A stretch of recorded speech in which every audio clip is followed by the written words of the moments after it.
Geetha PG YouTube ಚಾನಲ್ಗೆ ಸ್ವಾಗತ. ಇವತ್ತು ತೋರಿಸ್ಕೊಡ್ತಿರೋಂಥ ಅಡುಗೆ ಬಂದು ಬಸಳೆ ಸೊಪ್ಪಿನ ಸಾರು. ಸೊ ತುಂಬಾ ರುಚಿಯಾಗಿರುತ್ತೆ. ಇದಕ್ಕೆ ಬೇಕಾದಂಥ ಸಾಮಗ್ರಿಗಳು ನೋಡ್ಕೊಂಬರೋಣ. 1 ಕಪ್ ಹೆಸರುಬೇಳೆ, 1 ಕಪ್ ತೊಗರಿಬೇಳೆನ ತೊಳೆದು ರೆಡಿ ಇಟ್ಕೊಂಡಿದ್ದೀನಿ.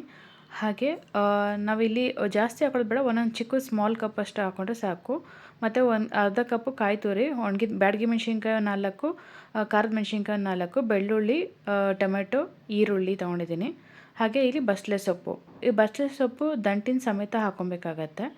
ಆವಾಗ ಮತ್ತೆ ಕಟ್ ಮಾಡಬೇಕಾದ್ರೆ ಸೊಪ್ಪು ಸ್ವಲ್ಪ ದೊಡ್ಡದಾಗಿ ಕಟ್ ಮಾಡ್ಕೊಳ್ಳಿ, ಬಾಯಿಗೆಲ್ಲ ಸಿಗಬೇಕು, ಆ ರೀತಿ ಚೆನ್ನಾಗಿರುತ್ತೆ. ಈಗ ಕುಕ್ಕರ್ಗೆ ನಾನು ವಾಶ್ ಮಾಡಿಕೊಂಡಿರೋಂಥ ಬೇಳೆ ಹಾಕ್ಕೊಂಡಿದ್ದೀನಿ. ನಂತರ ಕಟ್ ಮಾಡ್ಕೊಂಡಿರೋಂಥ ಸೊಪ್ಪು ಕಟ್ ಮಾಡಿ ತೊಳೆದು ಹಾಕ್ಕೊಂಡಿದ್ದೀನಿ. ಅದಕ್ಕೆ ರುಚಿಗೆ ಬೇಕಾದಷ್ಟು ಉಪ್ಪು ಹಾಕೋಣ. ಕಲ್ಲುಪ್ಪು ಹಾಕ್ಕೊತಾ ಇದ್ದೀನಿ ಇಲ್ಲಿ. ನಂತರ ಸ್ವಲ್ಪ ಅರಿಶಿನ ಪುಡಿ ಹಾಕ್ಕೋಬೇಕಾಗತ್ತೆ. ಹಾಗೆ ಒಂಚೂರು ಜೀರಿಗೆ ಇದನ್ನು ಹಾಕ್ಕೊಂಡು ನಂತರ ಸ್ವಲ್ಪ ನೀರು ಹಾಕ್ಕೊಬೇಕಾಗತ್ತೆ. ಈ ಸೊಪ್ಪು ಎಷ್ಟು ಬೇಕಾಗುತ್ತೆ ಅಷ್ಟು ನೀರು ಹಾಕೋಣ. ತುಂಬ ಜಾಸ್ತಿ ನೀರು ಹಾಕ್ಕೊಬೇಡಿ. ಸೊಪ್ಪು ಮತ್ತು ಬೇಳೆ ಎಷ್ಟು ಬೇಕು ಅಷ್ಟು ಮಾತ್ರ ನೀರು ಹಾಕ್ಕೊಳ್ಳಿ. ನಂತರ ಕುಕ್ಕರ್ ಲಿಡ್ನ ಕ್ಲೋಸ್ ಮಾಡಿ ನಾವು ಇದನ್ನು ಒಂದು 2 ವಿಷಿಲ್ ಬೇಯಕ್ಕೆ ಬಿಡೋಣ. ತುಂಬ ಜಾಸ್ತಿನೂ ಬೇಯಿಸಬಾರ್ದು, 2 ವಿಷಿಲ್ ಬೆಂದರೆ ಸಾಕಾಗುತ್ತೆ ಫಸ್ಟು. ಸೊ ಈ ಕಡೆ ಅದು ಬೇಯೋಷ್ಟರೊಳಗಡೆ ನಾವು ಒಗ್ಗರಣೆಗೆ ರೆಡಿ ಮಾಡ್ಕೊಳ್ಳೋಣ. ಒಂದು ಕಡಾಯಿ ಇಟ್ಟು ಅದು ಕಾದಾದ ನಂತರ ಸ್ವಲ್ಪ ಎಣ್ಣೆ ಹಾಕ್ಕೊತಾ ಇದ್ದೀನಿ. ಒಂದು ಸ್ಪೂನು ಅಷ್ಟು ಹಾಕ್ಕೊಂಡ್ರೆ ಸಾಕು. ನಂತರ ಇದಕ್ಕೆ ನಾವು ಬ್ಯಾಡಗಿ ಮೆಣಸಿನ್ಕಾಯಿ ಒಂದು 4, ಹಾಗೆ ಖಾರ ಮೆಣಸಿನ್ಕಾಯಿ ಇದೆಯಲ್ಲ ಅದನ್ನು 4 ಹಾಕ್ಕೊಂಡು ಅದಕ್ಕೆ ಸ್ವಲ್ಪ ಒಂದು 1/4 ಚಮಚ ಅಷ್ಟು ಮೆಂತ್ಯ ಹಾಕೋಬೇಕಾಗತ್ತೆ. ನಂತರ 1/4 ಚಮಚ ಅಷ್ಟು ಜೀರಿಗೆ, ಒಂದು ಅರ್ಧ ಚಮಚ ಅಷ್ಟು ಸಾಸಿವೆ, ಇದನ್ನೆಲ್ಲ ಹಾಕ್ಕೊಂಡು ಚೆನ್ನಾಗಿ ಫ್ರೈ ಮಾಡ್ಕೋಬೇಕು. ಇದಕ್ಕೆ ಹಾಗೆ ಬೆಳ್ಳುಳ್ಳಿ ಹಾಕ್ಕೊಬೇಕಾಗತ್ತೆ. ಬಿಡಿಸಿರೋ ಬೆಳ್ಳುಳ್ಳಿ ಮತ್ತು ಕಟ್ ಮಾಡ್ಕೊಂಡಿರೋಂಥ ಈರುಳ್ಳಿ ಹಾಕ್ಕೊಬೇಕು, ದೊಡ್ಡದಾಗಿ ಕಟ್ ಮಾಡ್ಕೊಂಡಿರೋದು. ಯಾಕಂದರೆ ಇದು ಹುರಿದು ನಂತರ ನಾವು ಮಿಕ್ಸಿನಲ್ಲಿ ಗ್ರೈಂಡ್ ಮಾಡ್ಕೊಳ್ಳೋದ್ರಿಂದ ಈರುಳ್ಳಿ ದೊಡ್ಡದಾಗಿ ಹಾಕ್ಕೊಂಡ್ರು ಏನು ತೊಂದರೆ ಇಲ್ಲ. ಇದು ಚೆನ್ನಾಗಿ ಬಾಡಿದ ನಂತರ ಇದಕ್ಕೆ 1 ಸ್ಪೂನು 2 ಸ್ಪೂನ್ ಧನಿಯಾ ಪುಡಿ ಹಾಕೋಣ. ಹಾಗೆ ಟೊಮೆಟೊ ಹಾಕೋಣ. ಈಗ ಧನಿಯಾ ಕಾಳು ಕೂಡ ಇದ್ದರೂ ಧನಿಯಾ ಕಾಳು ಹಾಕ್ಕೋಬೋದು.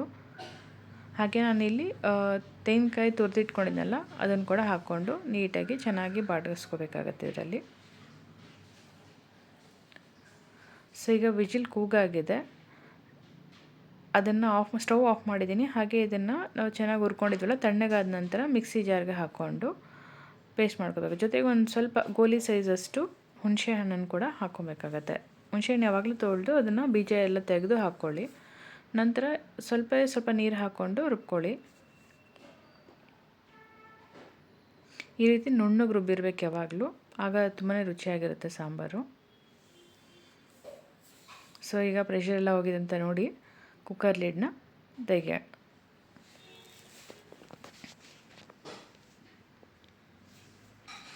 ಸೊ ಕುಕ್ಕರ್ ಲಿಡ್ ಎಲ್ಲ ತೆಗೆದು ಈಗ ಸೊಪ್ಪೆಲ್ಲ ದಂಟು ಮತ್ತು ಸೊಪ್ಪೆಲ್ಲ ಹೇಗೆ ಬೆಂದಿದೆ ಅಂತ ನೋಡೋಣ. ಸೊ ಆಲ್ಮೋಸ್ಟ್ ಒಂದು 80% ಬೆಂದಿದ್ರೆ ಸಾಕು. ಏಕೆಂದರೆ ಈಗ ನಾವು ಮಸಾಲೆ ಹಾಕಿ ಮತ್ತು ಇದಕ್ಕೆ ಮಸಾಲೆ ಹಾಕಿ ಕುದಿಸ್ತೀವಲ್ವ, ಹಾಗಾಗಿ ಒಂದು 80% ಬೆಂದಿದ್ರೆ ಸಾಕಾಗತ್ತೆ. ಈಗ ನಾವು ಮಿಕ್ಸಿನಲ್ಲಿ ಏನು ರುಬ್ಕೊಂಡಿದ್ವಲ್ಲ ಮಸಾಲೆ, ಅದಷ್ಟು ಮಸಾಲೆ ಇದ್ರೊಳಗಡೆ ಹಾಕಿ ಮತ್ತೆ ಸ್ಟವ್ ಆನ್ ಮಾಡಿ ಕುದಿಯೋದಕ್ಕೆ ಬಿಡಬೇಕಾಗತ್ತೆ. ಮತ್ತು ನೀರು ಹಾಕ್ಕೊಬೇಕಾದ್ರೂ ಅಷ್ಟೇ, ತುಂಬ ತೆಳುವೂ ಆಗಬಾರ್ದು, ತುಂಬ ಗಟ್ಟಿನೂ ಆಗಬಾರ್ದು. ಒಂದು ಮೀಡಿಯಮ್ ಥಿಕ್ನೆಸ್ ಇರಬೇಕು ಸಾಂಬಾರು, ಅವಾಗಿನೇ ತುಂಬ ಸಾಂಬಾರು ಇದು ರುಚಿಯಾಗಿರುತ್ತೆ.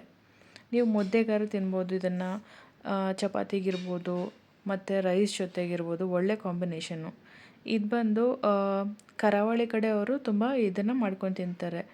ಸೊ ಕರಾವಳಿ ಕಡೆ ಅಂತಂದರೆ ನಿಮಗೆ ಮಂಗಳೂರು ಅವರು ಇದ್ದಾರಲ್ಲ, ಸೊ ಮಂಗಳೂರು ಕಡೆ ಜಾಸ್ತಿ, ಮಂಗಳೂರು, ಕುಂದಾಪುರ ಆ ಕಡೆ ಎಲ್ಲ ಇದನ್ನು ಜಾಸ್ತಿ ಮಾಡ್ಕೊಂಡು ತಿಂತಾರೆ. ಬಟ್ ತುಂಬಾ ಒಳ್ಳೆ ರುಚಿಯಾಗಿ ಬರುತ್ತೆ ಇದು. ಹಾಗೆ ಆರೋಗ್ಯ ಕೂಡ ಅಷ್ಟೇ ಒಳ್ಳೆಯದು. ಸೊ ಈಗ ನಾನು ಇದಕ್ಕೆ ಎಲ್ಲ ಮಸಾಲೆ ಹಾಕಿ ನೀರು ಹಾಕಿದ್ದೀನಿ. ಹಾಗೆ ಇದನ್ನು ಕುದಿಯೋದಕ್ಕೆ ಕೂಡ ಬಿಟ್ಟಿದ್ದೀನಿ. ಸೊ ಇದು ಇದು ಮಸಾಲೆ ಚೆನ್ನಾಗಿ ಬೇಯಲಿ, ಅಷ್ಟರೊಳಗಡೆ ನಾವು ಒಗ್ಗರಣೆಗೆ ರೆಡಿ ಮಾಡ್ಕೊಳ್ಳೋಣ. ನಾನು ಇಲ್ಲಿ ಒಂದು ಸ್ವಲ್ಪ ಎಣ್ಣೆ, ಒಂದು ಸ್ವಲ್ಪ ತುಪ್ಪ ಹಾಕ್ಕೊಂಡು ಕಾಯಕ್ಕೆ ಇಟ್ಟಿದ್ದೀನಿ. ಜೊತೆಗೆ ಸ್ವಲ್ಪ ಸಾಸಿವೆ ಮತ್ತು ಬೆಳ್ಳುಳ್ಳಿ, ಇವೆರಡು ಹಾಕಿ ನಂತರ ಒಣಗಿದ ಮೆಣಸಿನ್ಕಾಯಿನ ಹಾಕೋಣ, ಬ್ಯಾಡಗೆ ಮೆಣಸಿನ್ಕಾಯಿ, ಹಾಗೆ ಸ್ವಲ್ಪ ಕಟ್ ಮಾಡಿ ಇಟ್ಕೊಂಡಿದ್ದ ಈರುಳ್ಳಿ ಕೂಡ ಇದರಲ್ಲಿ ಹಾಕಿ ಚೆನ್ನಾಗಿ ಫ್ರೈ ಮಾಡ್ಕೊಳ್ಳೋಣ. ಚೆನ್ನಾಗಿ ಫ್ರೈ ಆದ ನಂತರ ಇಲ್ಲಿ ನೋಡಿ ನಿಮಗೆ ಮಸಾಲೆ ಎಲ್ಲ ಕುದಿ ಬರ್ತಾಯಿದೆ ಚೆನ್ನಾಗಿ, ಅಂದರೆ ಹಸಿ ವಾಸನೆ ಎಲ್ಲ ಹೋಗಬೇಕು. ಆನಂತರ ನಾವೇನು ಒಗ್ಗರಣೆ ಮಾಡ್ಕೊಂಡಿದ್ವಲ್ಲ ಅದನ್ನೇ ಇದರಲ್ಲಿ ಬೆರೆಸೋಣ. ಸೊ ಒಗ್ಗರಣೆ ಎಲ್ಲ ಬೆರೆಸಿದ ನಂತರ ಚೆನ್ನಾಗಿ ತಿರುವಿ ಇನ್ನೊಂದು ಕುದಿ ಬಂದರೆ ಸಾಕಾಗತ್ತೆ. ಆಮೇಲೆ ಸ್ಟವ್ ಆಫ್ ಮಾಡಬೇಕಾಗತ್ತೆ. ನೋಡಿದ್ರಲ್ಲಿ ಎಷ್ಟು ಸುಲಭವಾಗಿ ಮಾಡೋ ಅಂಥದ್ದು ಸಾಂಬಾರು, ತುಂಬಾ ರುಚಿಯಾಗಿರುತ್ತೆ ಮುದ್ದೆ ಜೊತೆಗೆ. ಸೊ ನೀವು ಮನೆಯಲ್ಲಿ ಇದನ್ನು ಟ್ರೈ ಮಾಡಿ ನೋಡಿ, ಹಾಗೆ ಟೇಸ್ಟ್ ಹೇಗೆ ಬಂತು ಅಂತ ಕಮೆಂಟ್ ಮಾಡಿ ತಿಳಿಸಿ. Thank you all. Thanks for watching my channel.